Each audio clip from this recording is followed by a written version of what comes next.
Assalamualaikum warahmatullahi wabarakatuh.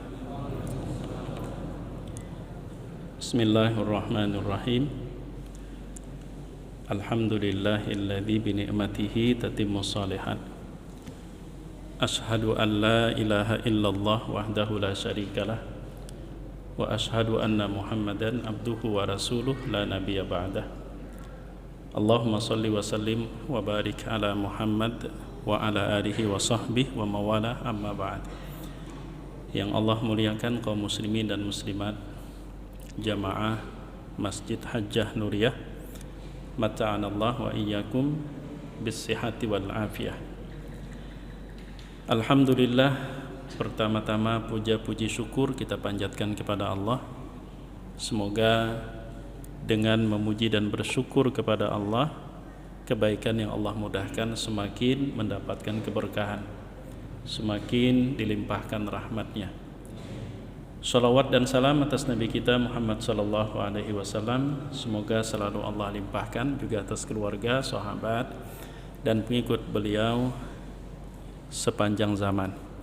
Jamaah rahimakumullah, materi kita pada kesempatan malam hari ini kita sama-sama ingin mengangkat khawatim suratil Baqarah, beberapa ayat penutup surah Al-Baqarah.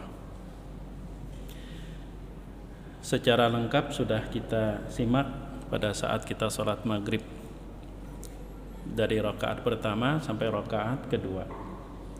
Tinggal ibrah apa yang dapat kita kumpulkan dan yang dapat kita gali dari beberapa ayat penutup surah Al-Baqarah tersebut. Allah Subhanahu wa ta'ala pada beberapa ayat tersebut menjelaskan beberapa poin secara garis besar, diawali dengan persoalan akidah,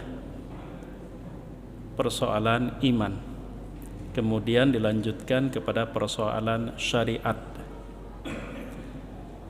Imam Muslim rahimahullahu ta'ala meriwayatkan sebuah hadis dari Abu Hurairah radhiyallahu anhu.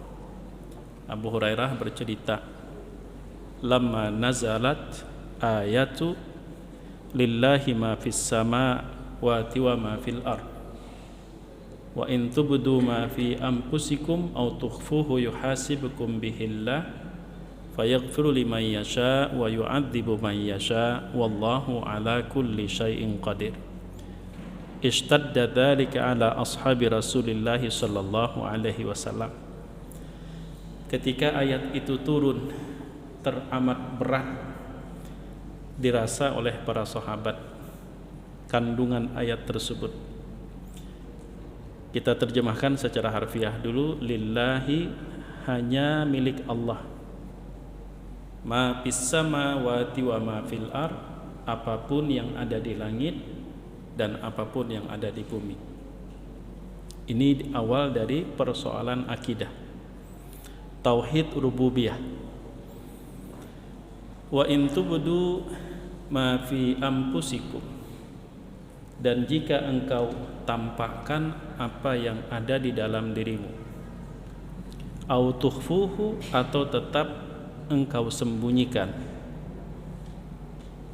yuhasibukum bihillah, tetap akan dihitung, tetap akan dihisab. Lalu nasib manusia, fayaghfiru liman yasha, lalu Allah mengampuni untuk orang yang Dia kehendaki, wa yu'adzibu man yasha, dan Allah juga akan menghukum orang yang Dia kehendaki. Wallahu ala kulli syai'in qadir, Allah atas segenap sesuatu Dia maha kuasa.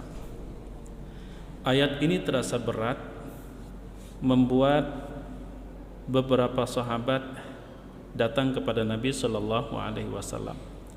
Thumma baraku ala rukab, berlutut di hadapan Nabi sallallahu alaihi wasallam. Ai Rasulullah, kata mereka, wahai Rasulullah, kullifna minal a'mali ma nutiq. Selama ini kami diberikan tugas dan kewajiban, tapi masih mampu kami lakukan. Wa qad unzila 'alaika ma la nutiq. Dan telah turun atas engkau apa yang kami tidak mampu ya Rasulullah. Kalau lengkapnya dalam riwayat Imam Muslim, disuruh salat bagi kami masih bisa kami lakukan, puasa juga bisa, zakat juga mampu, bahkan jihad masih bisa kami hadapi. Tapi turun kepada engkau firman Allah yang ayyuna yutiqu dzalika ya Rasulullah. Kalau versi Syekh Muhammad Al-Ghazali di dalam bukunya Kunuzun Minas Sunnah, beliau mengungkapkan dengan redaksi ayyuna yutiqu dzalika ya Rasulullah. Siapa sih di antara kami ini yang bisa sampai urusan hati saja tidak pernah terbersit sesuatu yang buruk?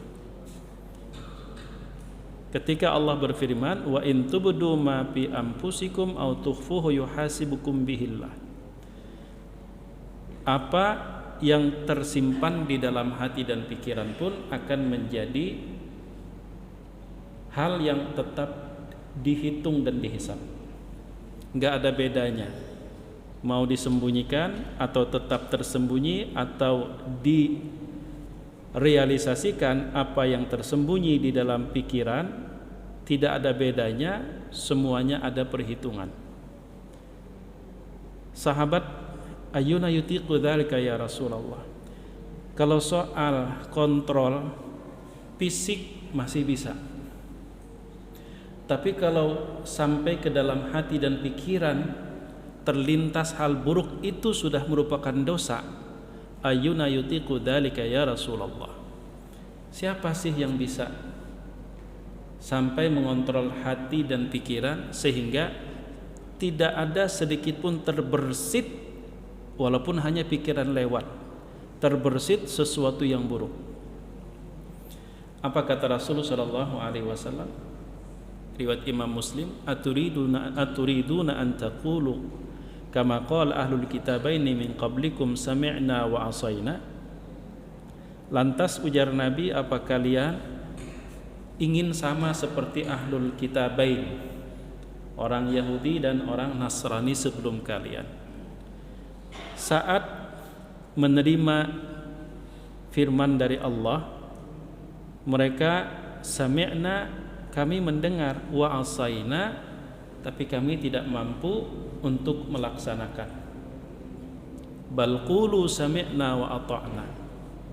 Seharusnya kalian berucap sami'na wa ata'na, ghufranaka rabbana wa ilaikal masir. Sami'na wa ata'na, kami mendengar dan kami siap untuk mematuhinya. Ghufranaka, adapun kesalahan, kekhilafan, kelalaian di luar rencana, ghufranaka rabbana, ampunan engkau wahai Tuhan kami, wa ilaikal masir, dan kami yakin semua hanya kepada engkaulah kami dikembalikan. Ketika Nabi SAW menuntun para sahabat, jangan seperti orang ahlul kitabain sebelum kalian, belum apa-apa sudah responnya sami'na wa asaina. Kalian mesti tunjukkan sikap yang lebih dari mereka. Kalian mesti punya semangat, kalian selalu harus optimis. Belum apa-apa sudah nyerah. Kalian jangan seperti orang sebelum kalian. Sami'na, kami mendengar, wa ata'na, dan kami siap untuk mematuhi. Persoalan nanti di lapangannya terjadi hal yang di luar tekad rencana, Allah menyiapkan ampunan. Nah, maka sahabat pun lalu mengucapkan apa yang dituntun oleh Rasulullah SAW. Manakala para sahabat yang tadi berlutut menghadap Nabi SAW, karena begitu sangat terasa berat firman Allah itu, lalu Nabi meluruskan, sahabat pun mematuhi, mengucapkan sami'na wa ata'na ghufranaka rabbana wa ilaikal masir. Maka nazalat ayatu la yukallifullahu nafsan illa wus'aha sampai akhir surah Al-Baqarah. Ketika sahabat mengucapkan sami'na wa ata'na, maka turunlah lanjutannya, yaitu mulai firman Allah, la yukallifullahu nafsan illa wus'aha. Allah tidak membebankan siapapun kecuali masih dalam batas kemampuannya. Laha ma kasabat wa 'alaiha maktasabat. Setiap orang itu bertanggung jawab dan menuai hasil apapun yang dia lakukan. Baik yang dia lakukan untuk dirinya, buruk yang dia lakukan, korban pertama dari keburukannya pun juga dirinya. Laha ma kasabat. Lam itu menunjukkan manfaat. Untuk setiap orang yang berbuat, ma kasabat, apa yang dia perbuat, wa 'alaiha, dan dia pun akan memikul, wa 'alaiha maktasabat, apa yang diperbuat. Rabbana la tu'akhidna, wahai Tuhan kami, janganlah engkau menghukum kami, in nasina, jika kami lupa, aw akhtana, atau kami keliru. Rabbana wala tahmil alaina, wahai Tuhan kami, jangan engkau bebankan atas kami, isra, dosa, kama hamaltahu 'alal ladina min qablina, sebagaimana engkau bebankan kepada orang-orang sebelum kami. Rabbana wala tuhammilna ma la taqata lana bih, wahai Tuhan kami, janganlah sekali lagi engkau pikulkan kepada kami apa yang kami tidak mampu dengannya. Wa'fu anna, maafkan kami. Waghfir lana, ampuni kami. Warhamna, rahmati kami. Anta maulana, engkaulah Tuhan kami. Fansurna 'alal qaumil kafirin, berikan kami pertolongan melawan orang-orang yang kufur terhadap engkau. Jamaah yang dimuliakan Allah Subhanahu wa taala, itu terjemah secara sederhana dengan kita hubungkan dengan riwayat Imam Muslim dari Abu Hurairah. Jadi asbabun nuzul ayat tersebut adalah ketika sahabat menghadap Nabi sallallahu alaihi wasallam menyambut firman Allah, lillahi ma fis samawati wa ma fil ard wa in tubdu ma fi anfusikum aw tukhfuhu yuhasibukum bihillah. Jamaah yang dimuliakan Allah, lillahi ma fis samawati wa ma fil ard, itu mengandung pelajaran akidah dalam literatur bahasa Arab. Ketika huruf jar dan majrur ditaruh ke depan, kemudian mubtada'nya ditaruh ke belakang, itu menunjukkan makna pengkhususan. Makanya ulun sebut dengan tauhid rububiyah, sehingga maknanya beda sekiranya kita susun mulai dari ma fis samawati wa ma fil ardi lillah. Ma fis samawati wa ma fil ardi lillah. Kalau terjemahnya ma fis samawati wa ma fil ardi lillah, apapun yang ada di langit dan apapun yang ada di bumi itu milik Allah. Itu hanya sekedar kabar, tapi tidak menunjukkan tauhid. Sementara ketika lillahnya itu ditaruh ke depan, maka itu yufidul hasar, itu menunjukkan pentauhidan Allah dalam kepemilikan, bahwa apapun yang ada di alam semesta jangan pernah kita rampas hak miliknya, karena hak milik adalah Allah, sedangkan kita hanya diberikan hak guna pakai. Penyebab kenapa kita sulit move on ketika kehilangan sesuatu yang sangat kita sayangi, itu karena kita sudah melupakan bahwa yang hilang itu bukan milik kita, tapi itu hanya sekedar titipan, cepat ataupun lambat pasti akan diambil pemilik. Allah ingin mengajarkan kita ketegaran, kesabaran.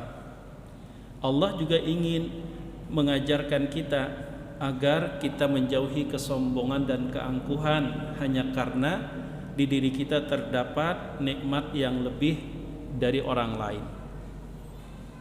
Pangkat, kedudukan, harta, kekayaan, semuanya hak miliknya adalah Allah. Kita hanya sekedar hak guna pakai. Orang kalau udah merasa itu punya dia, sifat sombong itu cepat mudah datang. Kemudian kalaupun toh dia kehilangan, sulit move on. Contoh sederhana, ketika kita mendengar musibah kebakaran, umpama di salah satu daerah, kita memang berempati, tapi kita tidak teramat sedih karena kita merasa yang hangus bukan milik kita. Tapi bagi orang yang merasa bahwa yang hangus itu miliknya, sedihnya akan berlarut. Maka begitu juga Allah mengingatkan, lillahi ma fis samawati wa ma fil ardh. Di alam semesta ini tidak ada yang abadi. Saat ini kau miliki, pasti ada masa di mana dia berakhir. Siapkan mental, itu milik Allah, cepat atau lambat pasti diambil. Maka pada saat kita udah merasa kitalah pemilik yang sebenarnya, berarti kita sudah menabrak satu nilai akidah, yaitu tauhid rububiyah. Di sisi lain, ketika kita diingatkan apapun yang di langit dan di bumi itu milik Allah, maka berarti ketika Allah titipkan, kita mesti harus tahu bagaimana kita mengelolanya, mesti sesuai dengan aturan pemilik. Pada saat kita menggunakan tidak sesuai dengan aturan pemilik, mengelolanya tidak sesuai dengan aturan pemilik, berarti itulah bentuk kekufuran kita.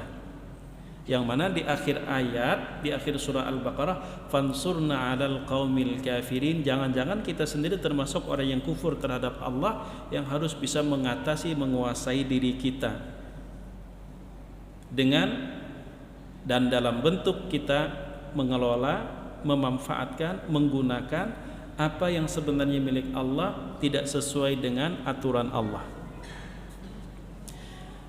Makanya Sayyid Qutb beliau di dalam bukunya Mafahim yang bagi antusahah, konsep-konsep berfikir, berasumsi yang mesti diluruskan, ketika beliau membahas tentang kalimat tauhid la ilaha illallah, kata beliau, la ilaha illallah itu tidak cukup hanya dibaca, tapi la ilaha illallah itu mesti harus kita aplikasikan. Ada di tangan kita, ada di mata kita, ada di kaki kita, ada di tingkah laku kita, ada di pola hidup kita, bahwa la ilaha illallah itu menuntut agar hidup kita sesuai dengan aturan Allah. Menggunakan mata, menggunakan tangan, menggunakan telinga, menggunakan semua nikmat yang Allah beri, termasuk jabatan, pekerjaan, harta, kesehatan, dan seterusnya. Maka ketika ada nikmat Allah yang ternyata di situ kita menggunakan dan memanfaatkannya tidak sesuai dengan perintah dan dengan aturan Allah, berarti di pintangan nikmat itu kita kufur terhadap Allah. Kita kufur terhadap Allah. Jadi lillahi ma fis samawati wa ma fil ardh itu pertama menunjukkan tauhid rububiyah, bahwa apapun yang ada di alam semesta ini pemilik yang sesungguhnya adalah Allah. Maka kita tidak boleh merampas. Makanya Rasulullah SAW pun mengajarkan kepada seorang sahabat, beliau berwasiat sambil memegang pundaknya, jangan engkau tinggalkan di setiap selepas sholat. Apa bacaannya? Allahumma a'inni ala dzikrika wa syukrika wa husni ibadatik. Rasul tidak sekedar ngajarin bacaan doa, tapi Rasul ngajarin tauhid, ngajarin akidah. Mana yang bukan wilayah kamu jangan kau rampas. Sebagai hamba, kau harus tetap berada di posisimu sebagai hamba. Tapi mana yang itu merupakan wilayah dan wewenang Allah, serahkan sepenuhnya kepada Allah yang Maha Tunggal. Dari doa itu gimana kok penjelasannya? Allahumma a'inni ala dzikrika. Ya Allah, tolong saya untuk selalu mengingat Engkau. Wilayah kita adalah melaksanakan, wilayah Allah memerintahkan. Yang nyuruh kita berzikir adalah Allah. Seberapa banyak Allah nyuruh kita berzikir? Ya ayyuhalladzina amanu zkurullaha zikran katsira. Wahai orang-orang beriman, berzikirlah Allah sebanyak-banyaknya. Mampu enggak kita sebanyak-banyaknya? Sekarang kalau kita tak mampu sebanyak-banyaknya, apa kita punya hak untuk ya Allah kurangi? Enggak. Yang harus kita lakukan tetap tolong saya ya Allah. Jangan menggugat sesuatu yang merupakan itu wilayah Allah. A'inni ala dzikrik. Kalau ulun tak mampu, tolongi ulun ya Allah. Wa ala syukrik, agar juga selalu bersyukur. Apa yang kita syukuri? Setiap nikmat. Sudahkah semua nikmat kita syukuri? Jawabannya pasti belum semua nikmat kita syukuri. Sekarang ketika kita belum mampu untuk mensyukuri semua nikmat, lalu apakah ya Allah kebanyakan nikmatnya kurangi aja sesuai dengan kemampuan ulun? Seperti kita masuk ke supermarket umpama, ambil barang, ternyata waktu hitung di kasir duit kada cukup. Apa yang kita lakukan? Kalau dengan makhluk yang kita lakukan, kita bulikakan yang kita ambil. Tapi dengan Allah, apa yang sudah Allah putuskan mesti kita terima. Allah perintahkan kita bersyukur atas setiap nikmat. Bahkan syukur itu pun nikmat yang harus kembali kita syukuri. Ketika kita belum mampu, bukan nikmatnya yang kita kurangi. Mohon ya Allah kurangi nikmat. Enggak ada orang berdoa seperti itu, malah yang ada minta tambahi. Ya Allah, jika rizkiku masih ada, tambahi lagi. Ya Allah, jika tambahi lagi. Kan itu ada yang viral itu. Lalu bagaimana? Tanpa kita meminta nikmat itu dikurang, kita mohon kita yang ditolong oleh Allah karena wilayah kita sebagai hamba. Mohon pertolongan, bukan menggugat Allah untuk mengubah putusannya. Wa ala husni ibadatik, penjelasannya juga sama seperti itu. Jamaah yang dimuliakan Allah, kemudian dari nasihat Nabi SAW ketika sahabat menghadap membawa firman Allah ke depan Nabi, itu tidak ada yang mampu di antara kami ya Rasulullah. Kalau sampai hati pun, pikiran pun terbersit sesuatu itu juga dianggap dosa, yang tidak baik dianggap dosa. Siapa sih di antara kami yang mampu kontrol pikiran selama 24 jam sehingga tidak terbersit sedikit pun hal yang negatif? Kita kadang-kadang lagi kesal sama orang, tubuh kita diam, tapi hati kita kadang-kadang kita pikir seperti itu. Kadang-kadang gitu kan. Kalau seperti itu pun juga ditulis sebagai dosa, siapa sih yang mampu? Kadang-kadang kita kesal sama anak-anak atau kesal dengan murid, ada terfikir di tangan kita penggaris yang terbikin dari papan yang cuma 1 meter, terfikir hendak kambat nih batisnya. Tapi kan kita tidak melakukan, tetap kita tahan. Nah, kalau pikiran itu pun juga dianggap seperti melakukan, siapa yang mampu ya Rasulullah? Tapi ternyata Rasul SAW menjelaskan bahwa antara akidah dan syariat itu beda. Akidah itu adalah soal tekad, syariat itu soal praktek. Yang Allah minta itu adalah melihat sikap kalian secara tekad. Pama gini, kita pengen masuk ke sebuah perusahaan, biasanya kan ada MOU, siap enggak, siap enggak, siap enggak, masuk jam sekian, pulang jam sekian, ini siap enggak? Belum kan kita menghadapi, tapi udah ditanya siap enggak. Kira-kira kalau dari awal, maaf saya tidak siap, ditolak apa diterima? Ditolak. Allah ingin melihat mental dulu. Makanya sami'na wa ata'na, kita punya tekad, wa ma atakumur rasulu fakhudhuhu wa ma nahakum anhu fantahu. Makanya ayat dan firman Allah yang berbunyi wa ma atakumur rasulu fakhudhuhu, adapun yang dibawa oleh Rasul Nabi Muhammad maka ambil, dan apa yang dilarang maka tinggalkan. Ada pengecualian enggak? Enggak ada. Mampu enggak mampu, ambil dan tinggalkan. Ini sebenarnya bukan persoalan syariat, ini persoalan tekad.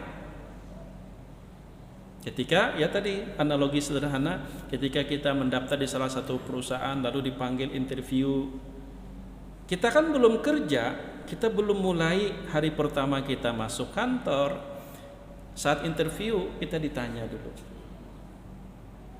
kita nanti peraturan kita begini, siap enggak? Siap enggak? Siap enggak? Itu yang sebenarnya, wa in tubdu ma fi anfusikum aw tukhfuhu yuhasibkum bihillah fayaghfiru liman yasha wa yu'adzibu man yasha. Jadi ujar Nabi, mental kalian tuh siap untuk melaksanakan enggak? Orang beriman itu ketika turun firman Allah atau akan turun firman Allah, dia selalu punya mental kesiapan. Siap, siap, siap. Jadi optimis, nggak boleh menyerah. Jangan kendor sebelum berbuat. Semangat. Nah, lalu sahabat pun manut. Bal qulu sami'na wa ata'na. Kalian mesti punya mental. Kalau waktu interview dari pertama sudah, maaf Pak saya nggak bisa, maaf Pak kayaknya saya ini Pak punya kesibukan hari ini hari itu. Pian mau ngajar di sekolahan manapun, kalau pian yang ngatur jadwal gak bakalan diterima. Harus ngikut dulu. Ini baru masuk ngajar, umpama karena nambah jam mengajar terkait dengan sertifikasi, tiba-tiba ngatur, ulun gak bisa, ulun harus begini, ya gak bisa diterima. Maka mental dulu. Wa ma atakumur rasulu fakhudhuhu wa ma nahakum anhu fantahu. Saya siap, apapun yang dibawa Rasul saya laksanakan, apapun yang dilarang saya tinggalkan. Itu soal mental, soal keinginan. Dan soal keinginan ini belum memasuki tahap realisasi. Makanya ketika sahabat itu manut dengan apa yang disuruh oleh Rasul, bal qulu sami'na wa ata'na. Kita punya mental lebih dulu gini, apapun, ini anggaplah kita ini belum baca Al-Quran, anggap belum tahu isinya sama sekali. Sementara dalam Al-Quran ini kan kaya dengan segala aturan, baik antara kita dengan Allah maupun kita dengan sesama manusia, kaya. Lalu kita ingin mengetahui apa saja yang Allah suruh dalam Al-Quran, apa saja yang Allah larang. Rincinya kita belum tahu, detailnya kita belum tahu, tapi kita sudah ditanya, Anda siap enggak mengamalkan apapun yang Allah suruh di dalam sini, apapun yang Allah larang sini kau tinggalkan. Punya kesiapan enggak? Itu yang dimaksud bal qulu sami'na wa ata'na. Siap, saya akan melaksanakan. Padahal belum tahu apa detailnya. Setelah siap lalu baca. Oh, ternyata ada perintah ini, perintah itu, yang kemudian pada kenyataannya belum mampu melakukan. Maka pada saat itu, ghufranaka rabbana, kami mohon ampun ya Allah, karena kami hanyalah hamba. Antara keinginan dan tekad dengan realita itu mesti kita pisah dulu. Firman Allah wa ma atakumur rasulu fakhudhu wa ma nahakum anhu fantahu itu berbicara tentang tekad, tentang keinginan. Dan soal keinginan tidak ada yang tidak bisa kita inginkan. Hendak terbang, siapa yang nggak bisa menginginkan terbang, walaupun pada kenyataannya nggak bisa terbang, nggak punya sayap. Saya pengen ini, saya pengen itu. Soal keinginan, soal tekad itu tidak dikekang oleh ruang waktu dan tempat. Namanya juga keinginan, mau ingin apa aja nggak masalah. hendak jadi Superman, hendak jadi ini, ya semua orang bisa keinginan. Karena soal keinginan itu dia tidak dipenjara oleh waktu dan tidak dipenjara oleh dimensi tempat. Nah, beda ketika kita ingin melakukan apa yang kita inginkan, maka itu sangat erat dan tidak bisa terpisahkan dengan dimensi waktu dan tempat. Dimensi waktu dan tempat. Nah, jamaah yang dimuliakan Allah Subhanahu wa taala, karena itu kalau kita memahami ayat yang juga kaitannya dengan firman Allah ini, wa ma atakumur rasul, di situ kan tidak dibagi apa yang Allah perintahkan, hanya dibagi dengan apa yang dibawa oleh Rasul, ambil, laksanakan. Apa yang ditinggalkan, apa yang dilarang, maka tinggalkan. Yang diperintahkan itu kan belum dibagi menjadi wajib dan sunnah. Yang dilarang pun juga belum dibagi menjadi haram dan makruh. Lalu dari mana kok ada pembagian wajib dan sunnah, haram dan makruh? Bukankah ayat itu tidak pernah membeda-bedakan? Wa ma atakumur rasul, apapun yang dibawa oleh Rasul fakhudhu, ambil. Enggak ada membedakan wajib dengan sunnah. Demikian juga wa ma nahakum anhu fantahu, apapun yang dilarang maka berhenti dan tinggalkan, juga tidak membedakan antara haram dan makruh. Kenapa? Karena memang ayat itu berbicara tentang akidah, berbicara tentang tekad. Sedangkan kemudian berbicara tentang syariat, la yukallifullahu nafsan illa wus'aha, itu berbicara tentang syariat, tentang real, bahwa manusia itu memiliki keterbatasan dalam segala hal, ruang waktu, ruang tempat, ruang tenaga maupun biaya terbatas. Maka Allah ketika sudah memasuki aturan Allah, ketika sudah memasuki syariat, ketika sudah memasuki pelaksanaan atau realisasi menyangkut dengan tekad yang sudah tertanam, Allah tidak membebankan di luar batas kemampuan. Nah, ketika kita mewujudkan keinginan kita menjadi nyata, maka kita sudah berhadapan dengan dimensi waktu, dimensi ruang, dan dimensi tempat. Tapi sebelum kita masuk ke tahap merealisasikan apa yang kita inginkan, kita belum dipenjara oleh dimensi waktu, ruang maupun tempat, sehingga tidak ada yang tidak bisa kita inginkan. Hanya sekedar menginginkan, umpama sekedar contoh, udah hendak jadi Tuhan, siapa yang nggak bisa? Yang melarang. Peribahasanya kan kawa menginginkan, tapi merealisasikan apa yang kita inginkan, itu kita berhadapan dengan ruang waktu, ruang tempat, dan ruang waktu, ruang tempat, dimensi waktu, dimensi tempat, dimensi waktu dan dimensi tempat. Kemampuan kita sangat terbatas. Maka ketika sudah memasuki tahap syariat, la yukallifullahu nafsan illa wus'aha, lalu disitulah kemudian melangkah kepada pengklasifikasian. Yang diperintahkan itu ada kategorinya wajib, ada kategorinya sunnah. Sunnah dalam istilah fikih, bukan dalam istilah hadis. Kemudian yang dilarang pun juga terbagi lagi kepada haram dan makruh. Kenapa ulama kita membagi? Adakah hadis secara hitam putih membagi menjadi 5 hukum? Kan kalau hukum taklif itu kan ada 5, namanya juga hukum taklif. La yukallifullahu nafsan, la yukallifullahu nafsan, kallafa yukallifu taklifan. Hukum taklif, hukum pembebanan ketika sudah memasuki dimensi waktu dan tempat. Maka kita semua manusia punya keterbatasan, sehingga kadang kita harus memilih. Umpama ada 2 perintah yang mesti kita lakukan, mesti kita realisasikan. Awalnya kita punya tekad, bila nang diperintahkan dagawi, itu kan tekad. Lalu ternyata kita dihadapkan dengan 2 perintah, sementara kemampuan kita hanya 1. Maka dituntut kita mana yang harus kita dahulukan, mana yang harus kita utamakan sesuai dengan kemampuan kita. Disitulah faidahnya ada pembagian wajib dan sunnah. Maka tentu yang kita lakukan pada saat itu adalah nang wajib.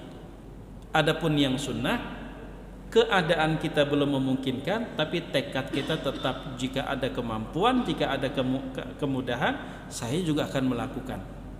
Secara tekad kita tidak boleh membedakan antara wajib dan sunnah. Tapi tekad itu tidak dipenjara oleh dimensi waktu dan tempat. Sementara ketika kita merealisasikan apa yang kita tekadkan, kita terikat dengan dimensi waktu dan tempat yang terkadang keterbatasan waktu, keterbatasan ruang tempat, sehingga kita harus memilih mana yang kita pilih. Disitulah pentingnya kita bisa membedakan wajib dan sunnah. Maka secara tekad kita tidak membedakan, sebenarnya pengen dua-duanya kita kerjakan, tapi karena terbatas ruang waktu dan tempat, kita mesti memilih. Tentu yang kita dahulukan adalah perintah wajib, sedangkan perintah sunnah itu menunggu kapan kesempatan dan ruang waktu memudahkan kita, maka kita lakukan. Jadi antara tekad dengan realisasi itu beda. Kalau tekad itu masuk ke ranah akidah, tapi kalau realisasi itu masuk ke ranah syariat. La yukallifullahu nafsan illa wus'aha. Sehingga kita bisa memposisikan, ini ada sunnah, ini ada wajib, ada sunnah. Secara tekad dua-duanya ingin kita kerjakan karena diperintahkan. Dua-duanya kita ingin sekali mengerjakan, tapi apalah daya, kemampuan kita cuman hanya salah satunya. Kalau yang ini kita kerjakan, otomatis sudah tersedot ke sana energi yang kita miliki. Sebaliknya kalau yang ini yang kita kerjakan pun juga kita udah tersedot ke sana, sehingga yang satunya tidak mampu kita kerjakan, maka pada saat itu mesti kita memilih yang wajib yang lebih duluan kita kerjakan. Makanya ulama fikih, ulama syariat itu mendefinisikan wajib itu perbuatan yang bila dikerjakan karena Allah mendatangkan pahala, bila ditinggalkan tanpa uzur itu berdosa. Sedangkan sunnah perbuatan yang bila dikerjakan karena Allah mendapatkan pahala, bila ditinggalkan tanpa uzur tidak terkena pasal dosa. Meskipun tetap rugi kalau punya kemampuan tapi ditinggalkan. Makanya kadang-kadang orang memahami sunnah itu kurang maksimal. Dia memahami begini, yang perbuatan sunnah itu perbuatan yang diperintahkan bila dikerjakan karena Allah berpahala, bila ditinggalkan tanpa uzur tidak berdosa. Sampai di situ belum lengkap. Sebenarnya bila ditinggalkan betul tidak berdosa, tapi tetap rugi. Ruginya di mana? Peluang untuk mendapatkan pahala dia tinggalkan. Beda kalau dia tidak mampu mengerjakannya karena keadaan yang tidak mendukung. Bagaimana kalau dia tidak mengerjakan sunnah karena keadaannya tidak mendukung? Apakah tetap diberikan pahala atau tidak? Tergantung dia punya tekad. Dan tekad nggak bisa dimanipulasi di hadapan Allah. Tidak bisa direkayasa. Ujar Nabi SAW, man hamma bihasanatin falam ya'mal biha kutibat lahu bihi hasanah. Barang siapa yang menginginkan satu kebaikan, artinya kan ini soal keinginan gak bisa direkayasa. Pura-pura ingin di hadapan manusia mungkin iya, tapi Allah tahu apa dia betul sungguh menginginkan atau hanya pura-pura ingin. Man hamma bihasanatin, barang siapa menginginkan satu kebaikan, falam ya'mal biha, karena kondisi keadaan membuatnya tidak mampu mengamalkan, kutibat lahu bihi hasanah, ditulis satu kebaikan. Terus kalau dia berjuang untuk mampu melakukannya, maka digandakan menjadi 10. Tekadnya 1, kemudian upaya dia untuk merealisasikan tekad tersebut sampai terwujud itu dibayar 9. Allah juga berfirman, man jaa bil hasanati falahu asyru amsalihha, barang siapa yang datang membawa satu kebaikan untuknya 10. Nah 10 itu kalau kita rincikan, 1 pahala keinginan, sedangkan 9-nya itu karena dia berusaha sampai terwujud keinginan tersebut. Falahu asyru amsalihha. Jamaah yang dimuliakan Allah Subhanahu wa ta'ala, Demikian juga sesuatu yang haram. Kita kadang-kadang memaknainya nang haram itu kan perbuatan yang dilarang, bila dikerjakan itu berdosa, bila ditinggalkan karena Allah, ada karena Allahnya. Ditinggalkan karena Allah maka mendapatkan pahala. Kalau makruh, perbuatan yang dilarang, kalau dikerjakan tidak berdosa, katanya dikerjakan tidak berdosa. Mohon maaf, makruh itu perbuatan yang dilarang, bila dikerjakan tidak berdosa, bila ditinggalkan karena Allah berpahala. Dikerjakan kada berdosa, ditinggalkan karena berpahala.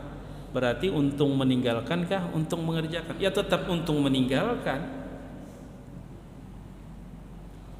Antara haram dan makruh secara tekad, karena kita menganggap walaupun tidak berdosa mengerjakan yang makruh, tapi sekiranya kita tinggalkan karena Allah, kita dapat pahala. Berarti lebih beruntung orang yang meninggalkan, karena memang dilarang. Maka pada saat itu secara tekad kita tidak membedakan antara haram dengan makruh. Seyogianya kita punya tekad, saya akan menjauhi. Tapi kalau ternyata kita tak ada pilihan antara dua yang dilarang, tidak ada pilihan kita, mau kada mau tegawi salah satunya, maka pada saat itu meninggalkan kemudaratan yang lebih besar itu mesti harus kita utamakan. Maka disitulah kemudian faidah manfaatnya kita bisa membedakan antara perbuatan haram dengan perbuatan makruh saat kita berhadapan dengan ruang waktu dan ruang tempat. Tapi pada saat kita tidak berhadapan dengan ruang waktu dan ruang tempat, ketika kita hanya sekedar tekad, maka dua-duanya mesti kita tinggalkan. Dua-duanya mesti kita tinggalkan. Nah, jamaah yang dimuliakan Allah Subhanahu wa taala, la yukallifullahu nafsan illa wus'aha ini kalau kita bahas luas luar biasa, karena ini berbicara tentang karakter putusan Allah. Kalau kita bawa ke ranah ilmu syariat, ya lebih spesifik disebut dengan fikih atau hukum. Ilmu hukum, fikih itu kan sebenarnya kalau kita bahasakan ke bahasa kita namanya hukum. Karena definisi fikih itu sendiri ma'rifatul ahkami syar'iyyah al-amaliyah al-muktasab min adillatiha tafsiliyah. Dia seputar tentang hukum syara'. Itu fikih. Nah, kalau kita firman Allah la yukallifullahu nafsan illa wus'aha kita bawa ke ranah fikih, ini bahasannya kita akan membahas semua karakter hukum. Ya, secara garis besar terbagi kepada dua. Ada azimah, ada rukhsah. Bahwa ayat itu menjadi kunci kita termasuk orang yang faham dengan hukum Allah atau tidak. Seberapa jauh kita memahami tentang la yukallifullahu nafsan illa wus'aha. Secara garis besar atau sederhananya, Allah Subhanahu wa taala setiap kali menetapkan putusan hukum, hal yang menjadi pertimbangan adalah kondisi dan situasi. Itu yang terisyarat dari Allah tidak membebani siapapun kecuali masih dalam batas kemampuannya. Bahwa putusan hukum apapun dari Allah, termasuk penetapan dan pengaturan nasib manusia, itu tidak hanya sekedar kalau kita bicara tentang sifat Allah yang maha berkehendak, yang maha menghendaki, itu tidak hanya sekedar menitik beratkan kepada Allah fa'alun lima yurid. Allah maha mampu melakukan apapun yang dia kehendaki. Tidak hanya sekedar itu, tapi Allah maha mampu melakukan apapun yang dia kehendaki, dan dia menghendaki sesuatu yang selalu dalam batas kemampuan setiap hambanya. Walaupun dia maha kuasa untuk menghendaki sesuatu yang di luar batas kemampuan hambanya, tapi yang dia kehendaki hanya yang sesuatu yang masih dalam batas setiap hambanya. Contoh konkret, perintah zakat ada nggak dibebankan kepada orang miskin? Nggak ada. Kenapa? Karena orang miskin tidak punya kemampuan untuk berzakat. Perintah untuk menunaikan ibadah haji, ada nggak ayatnya Allah bebankan kepada orang yang tidak punya istita'ah? Tidak ada. Hanya Allah bebankan liman istata'a ilahi sabila. Karena itu maka dalam ranah hukum atau fikih, hukum itu terbagi kepada dua kategori, azimah dan rukhsah. Ini kalau kita bahas mesti 3 SKS lagi nih, masalah rukhsah azimah. Waktu Isya sudah sampai. Nah, jamaah yang dimuliakan Allah, yang ingin ulun garis bawahi dari la yukallifullahu nafsan illa wus'aha, itu juga merupakan kabar gembira dari Allah. Apa kabar gembiranya? Kalau Allah memberikan materi ujian kepada siapapun, positif dan nyata ujian tersebut, itu berarti orang tersebut pasti mampu melewatinya. Sebab kalau orang itu tidak akan mampu melewatinya, Allah nggak bakalan ngasih ujian seberat itu untuk dia. Tapi kenapa dia tidak mampu? Karena dia tidak kembali kepada akidah yang benar. Karena dia masih rapuh karena pengaruh kiri dan kanan. Coba kalau kita punya keyakinan la yukallifullahu nafsan illa wus'aha, Allah tidak membebani siapapun kecuali masih dalam batas kemampuannya. Artinya nasib hidup ini, cobaan hidup ini seberat apapun, kalau memang itu nyata dan sudah diputuskan oleh Allah menjadi nyata, itu karena Allah Maha tahu sesungguhnya kita itu mampu. Sebab kalau kita menurut Allah itu memang diputuskan tidak mampu, Allah tidak akan menguji kita seberat itu. Tapi manakala Allah sudah menguji kita seberat itu, berarti Allah sudah menempatkan level kita di mana. Level kita di mana? Anak SMA itu ketika diberi materi ujian, tentu levelnya sesuai dengan anak SMA. Tapi ketika umpama anak SMA dikasih soal ujian, lalu telah dia menghadapi, Pak katanya, Bu, alih bana soalnya olah pang nang setingkat anak SD aja buat ulun.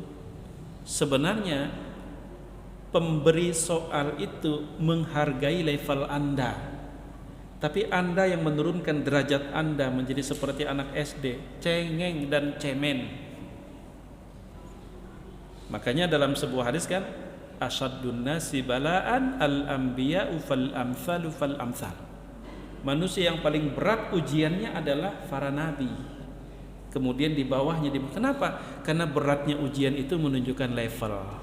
Anda mahasiswa berarti Anda diuji dengan selevel mahasiswa. Makanya asyaddun nasi bala'an, yang paling berat ujian dari sekian manusia, al-anbiya'u fal amsal, para nabi sesuai dengan level mereka. Makanya kalau kita diuji oleh Allah Subhanahu wa taala dengan ujian yang sangat berat, maka untuk meringankan, pertama kita tadi meyakini Allah kalau menguji seberat ini dan ini menjadi nyata dalam kehidupanku, berarti Allah secara tidak langsung telah mengabarkan sebenarnya aku mampu. Menurut Allah, sebab kalau menurut Allah ini tidak mampu kelewati, Allah nggak akan menguji seberat ini. Itu yang pertama.